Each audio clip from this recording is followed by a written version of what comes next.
guys, it's me, Macy Love1121 from Instagram. Haven't been on YouTube for a while, but I've been getting a lot of requests to share my story, what brought me to yoga, not just how I got into yoga and what I do for yoga, but how yoga has literally changed my life. So first of all, it's kind of a deep story, but maybe it'll help some of you out there, and if I can share my story and help somebody, then that's what I'll do. First off, I'm a single mom. I've got 2 kids. I am a teacher, and I also am a master's student to get my master's degree in teaching, and I do yoga, and that's pretty much my life in a nutshell, but it wasn't always that way. I was with my ex-husband for 5 years, and it wasn't a very good relationship. I was young. I got with him when I was 18, and I rushed into things. I got pregnant young, I got married young, and it wasn't a good fit. I used to think that there would be no one out there better for me, and that I just was romanticizing love, and I was thinking love had to be like romance novels, and because my relationship and my love wasn't like a romance novel, that I was just thinking too big and wanting too much, and that I should be happy with what I had and stop wanting more. It was a verbally and emotionally abusive relationship. Neither of us respected each other, and when there's no respect in a relationship, it's never a good thing. I felt that I slowly lost who I became in that relationship. I lost who I was in that relationship and became somebody that I no longer recognized. I became, I would say, meek, and I felt like I had no voice, and I just felt like I was stuck, and that I just had to hold on, because if I just made it till I was like I was 40 or 50, then it would be quote unquote okay to leave him, and that I had no legit reason to leave him because things weren't that bad, and so I just needed to suck it up. But when the person that you think or you feel like supposed to love you, says that they love you, says some of the things that were said in that relationships or make you feel some of the ways that you or that I felt, it's not good. My last pregnancy, I became very sick, and things really got bad. Then I felt like I had absolutely no support from him during that pregnancy. I was called names. I was told that I was lazy. I was told that I was making my sickness up from being sick. I was told that I was a lump on the log, and many other things. We don't have to go down the list. But I didn't feel like I was worth anything, or that I had any value, or that my feelings were taken into consideration. And because of that, lashing out arguments, huge arguments in front of my daughter, outside, it was just a toxic thing. And when I tried counseling, it was probably one of the best things that ever happened to me. I tried to save our relationship, but unfortunately that wasn't an option that he wanted to pursue. And so when my youngest daughter was 6 weeks old, I left kind of just boom. I didn't take anything with me. I had to get out. I didn't know any other way, and I had to go. And I have never been back since. But because of that experience, the 6-week-old and a 2-week-old, I became sick. I lost a lot of weight. As you guys already know, I'm a skinny person. But when you take a skinny person and you just had a baby, you're stressed beyond measure. I got sick and I started to lose a lot of weight, and I started to lose so much weight that I was just afraid to step on the scale. I didn't even want to step on a scale because I just already knew. And the time that I did step on the scale, I wasn't even my smallest weight, and I barely weighed 80 pounds. And I never felt hungry. Like I was always just stressed. I have to do this, I have to do this, I have to do this. My mindset was just, it was not about me. I had to take care of my kids. I had to get everything settled. I had to just get stuff together, and I neglected myself. I was just in a cloud and a fog, and I just had no clue how to get out of this. Like, I moved halfway across the country with 2 young kids. Malia was a high-risk pregnancy, my youngest daughter, and dealing with that. She was born a little early. I just didn't know how to deal, and I was in a fog. I was completely in a fog. I couldn't get it together. I then moved about a year after leaving my ex-husband. I moved to California, and some things that I've got to change. Like, I can't exactly remember what the exact moment was, but I realized, I was like, I can't continue to live like this anymore. I can't continue to go down this path. I'm just wasting away, just sick and lethargic and just never feeling good about myself. And I didn't want to be that way. I was 24 years old and I just felt like a 90-year-old, and I didn't want to live that way.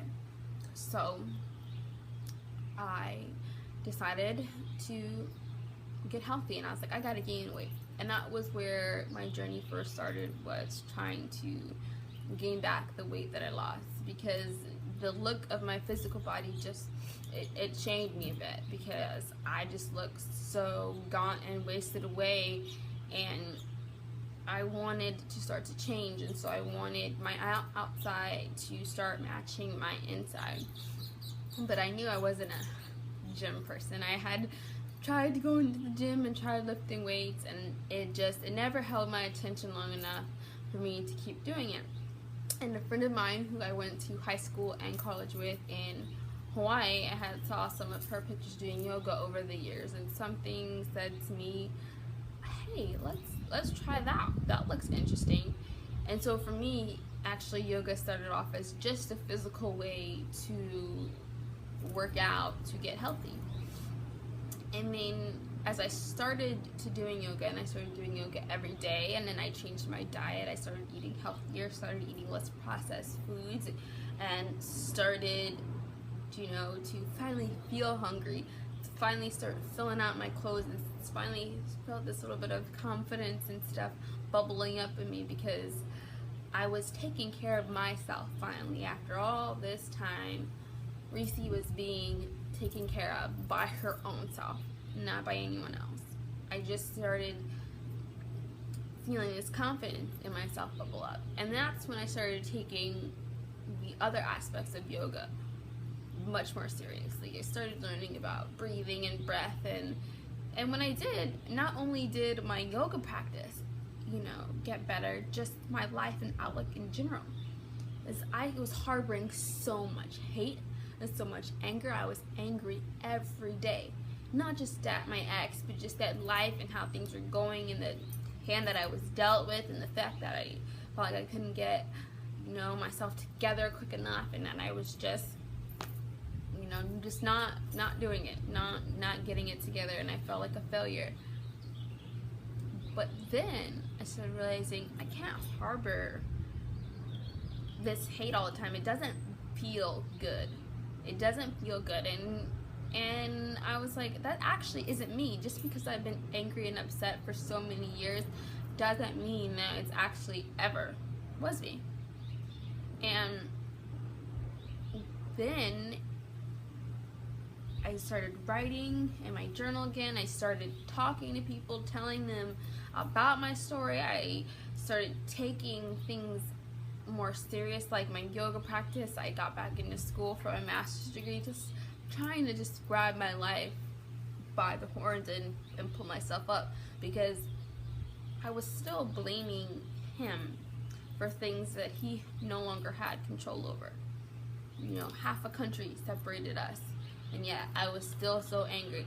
Oh, when this happened in the relationship, or oh, this would happen, it would have been better if he was a better man in this aspect. But that's neither here nor there. That's the past. And I just didn't like that icky feeling like that. I was felt slicked and heavy and weighed down, and I just started realizing, like, when I started really immersing myself into the yoga community, those two don't go hand in hand. That kind of icky, well down feeling, that bad thought process doesn't really go in hand with yoga. You can't really have both of this. You can have your bad days, you can have your bad weeks, you can have your bad moments, but this general sense of woe is me doesn't really mix with the with being a yoga practicer or practicing yoga. It's all about releasing your breath and stuff, and when you even do it just for the physical aspect, it starts connecting to your life in other ways. And it was a slow connection that I made, because for almost a year I would have been like, nope, I just do it to get fit. I just do yoga to get fit. None of that breath mumbo jumbo. I don't need to do that. What? But it changed my life. Like, I will hands down say this experience, this coming into yoga, this coming into just a different mindset of being healthier, not only in my mind and what I put into my body and just into my outlook of body, has literally saved my life. Now, I never thought that I was gonna end my life, but I was depressed. I was anxiety. I was angry, and there's no room for growth. There's no room to be happy. There's no room to move on to the next stage in life. There's no room for better if you've got all those feelings inside of you and massing you. And it took a long time for me to realize that, yes, I was in an abusive relationship. Yes, I was in a relationship with somebody who I should not have been in a relationship. Yes, I made a mistake when I was 19 years old, and I got with somebody who I thought I loved. But guess what? I was 19 years old, and that was my mistake to make. And it has taught me so much. It has blessed me with 2 beautiful children, and it has also, in its own way, blessed me to live a life that I would have never have lived in any other circumstance. And I love this life that I have now. It's hard. Every day is hard. But it's mine, and I'm choosing it, and I'm fully choosing it, aware of what I don't want to go back to and what I don't want to be. So without the experience, as heartbreaking or as hard to deal with, I've got to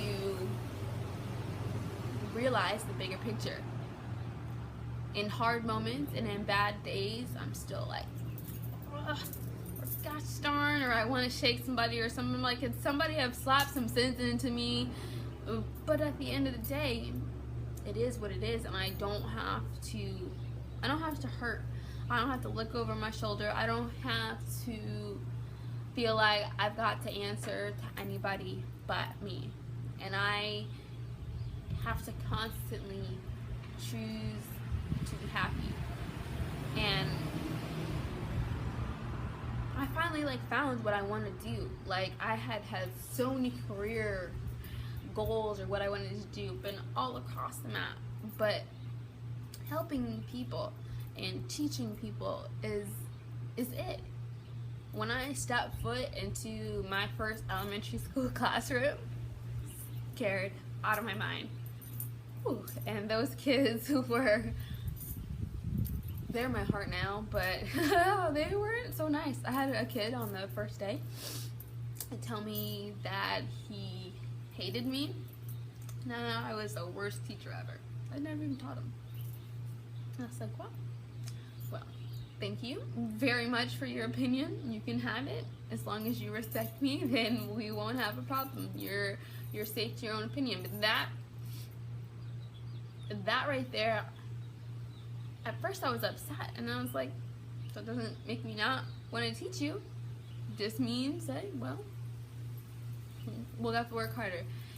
He ended up being like one of the most loving kids I have ever met, and he'll always hold a special part. I remember when school just ended a couple weeks ago, and I asked him as I signed his yearbook, and I was like, do you remember our first day? And he blushed and was all shy. He was like trying like to not talk about it.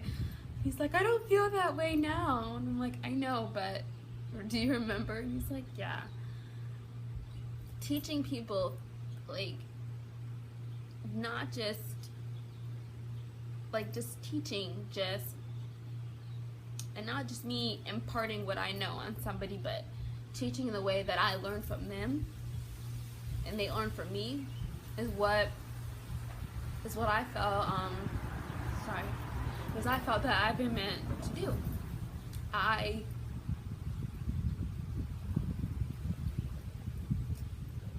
Not just my kids, not just my students, it touches me in my heart, and to not only be able to teach students how to write and how to do math, but how to interact with each other, how to respect each other. Not only that, but to teach people this practice that that saved my life is amazing, and I'm so glad that I get the opportunity. And next year I want to incorporate that into my classes, with my 5th graders. maybe I'll find a way and I can post some videos of my 5th graders doing yoga. They would probably really love that. So I end this long speech to say that